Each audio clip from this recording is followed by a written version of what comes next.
The miracle of turning water into wine at Cana is found only in the Gospel of John, and it is the first miracle that Jesus worked narrated in that Gospel. There are a number of aspects about this miracle which are very evident even when we first read the miracle cursorily. It begins by telling us that on the third day there was a wedding. The third day was a very important concept, a time reference in early Christian theology, because it was on the third day that Jesus rose from the dead. So when John begins this miracle with this phrase, on the third day, our antenna goes up. Our attention is focused on what John is going to say further. A wedding. A wedding is a time of celebration. A wedding is a time of joy. A wedding is a time when everybody is relaxing and happy together. And we are told that the mother of Jesus was there, and that Jesus and his disciples were also invited to the wedding. So there is this large crowd at this wedding. There is the mother of Jesus, and there is Jesus and his disciples. And suddenly there is what seems to be a calamitous situation. The wine gave out. There was no wine. If there was no wine, it could likely mean an insult to the bridegroom. The guests would begin to talk about the bridegroom. The guests would begin to talk about the stinginess of the bridegroom and begin to malign his name, the name of the house of the bridegroom. And so it was a very challenging situation. Unlike what many think, that the mother of Jesus goes to him with a request, she does not.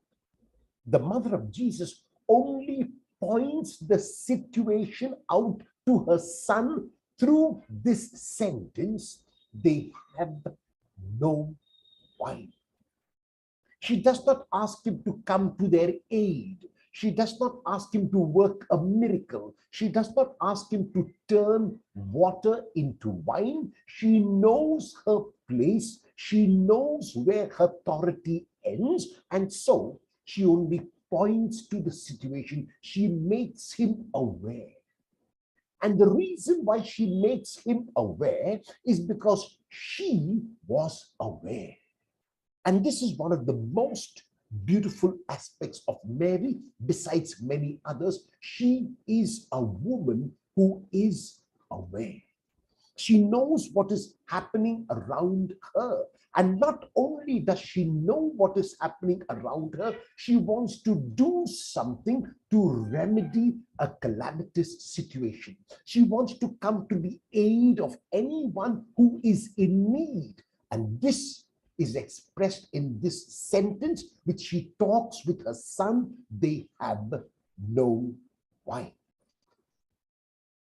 Jesus will not be moved from the hour set by his Father. His mother is an important person in his life, but his mother is definitely not as important as his Father in heaven, because of whom Jesus has come down on earth. As a matter of fact, the sustenance of Jesus, the food and drink of Jesus, is to do the will of the Father. And so the mother must take second place when compared with the Father in heaven. And that is why Jesus says to his mother, "What business is this of yours and mine?" And then to clarify what he means, he adds, "My hour has not yet come." What is this hour? This hour is the hour that has been set by the Father, the hour of glorification. And when will this glorification take place in its entirety? It will take place when Jesus in obedience totally to the Father's will, dies on the cross. That is the ultimate sign that Jesus will give to show his love for the whole of humanity and in accordance with the Father's will. Because the hour set by the Father has not yet come, he can say to his mother that she ought not to interfere now. Mary does not take offense. She knows where her authority ends, and so she is very willing to take second place to the Father in heaven.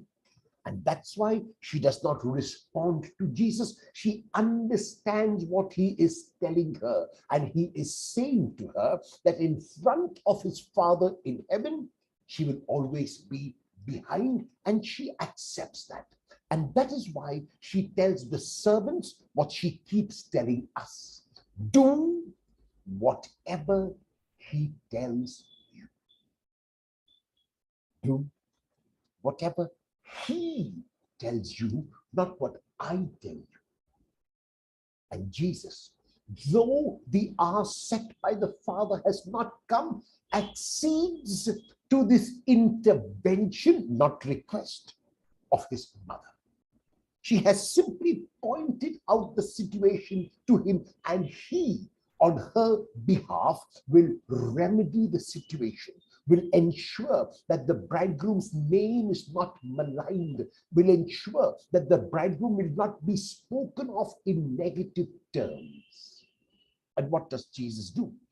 He does not simply turn a small quantity of water into wine. He asks the servants to fill 6 stone water jars. And each of these water jars could hold 20 or 30 gallons, which is about 80 to 100 liters each. And so, you can imagine the quantity of water that was turned to wine, because these jars were filled to the brim.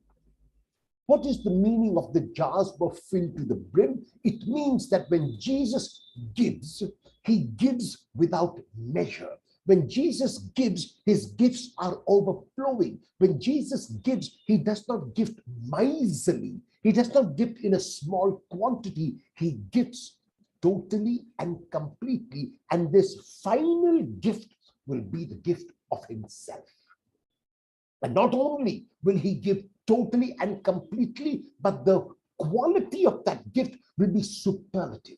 The quality of that gift will be excellent. The quality of that gift will be incomparable. And this is what it means when the steward tastes the wine and calls the bridegroom and says to him that usually the best wine is served at the beginning of the wedding feast. However, this bridegroom has acted differently and has kept the best wine till the end. This is because the gift of Jesus is a gift without measure. The gift of Jesus is a gift without comparison. The gift of Jesus is a gift that is given generously. In summary, Paul summarizes this when he says that each one of us is given a special gift by God. And because each one of us is given a gift, we ought not to compare with another. There is no better, there is no good, there is no best. There is only a unique gift given to each one. And that is why each one of us must be content with the gift that he or she is given. There is a reason why this gift is given, not so that we can keep it for ourselves, that we can be selfish about it, that we can be miserly about it. No, but that like Jesus, we can be generous with giving this gift to anyone in need. The gifts that we are given have to be used for the good of others. If we keep the gift for ourselves, then we will be living selfish and self-centered lives. We are called, in imitation of Jesus, to give of the very best that we have, and to give generously. And that is why in the first reading, Isaiah speaks about the vindication that has come, the salvation that has come like a burning torch. And everyone, he says, will see the vindication of God's people. Our Blessed Mother Mary gives us a very beautiful example in the gospel text of today of how we must respond to our own selves and of how we must respond to the gifts of Jesus.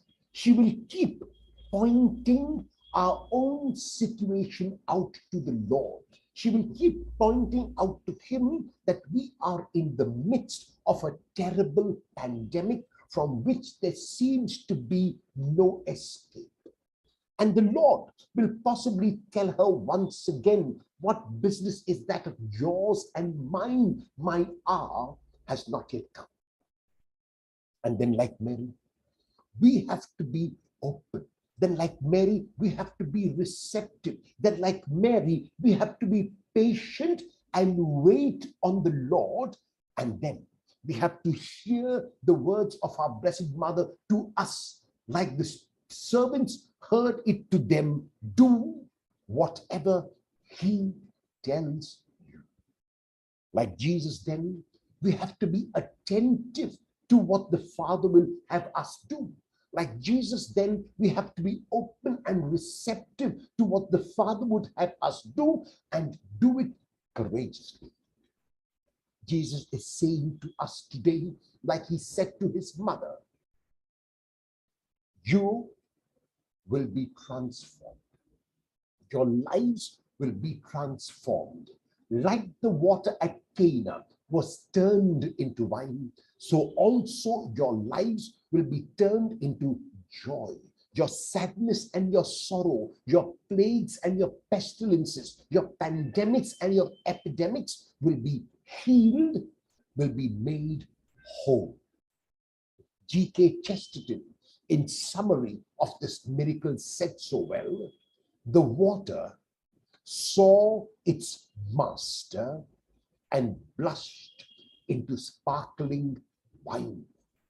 May we be confident that the water of our lives will see the master, Jesus, and our lives will be turned into lives of wine. Amen.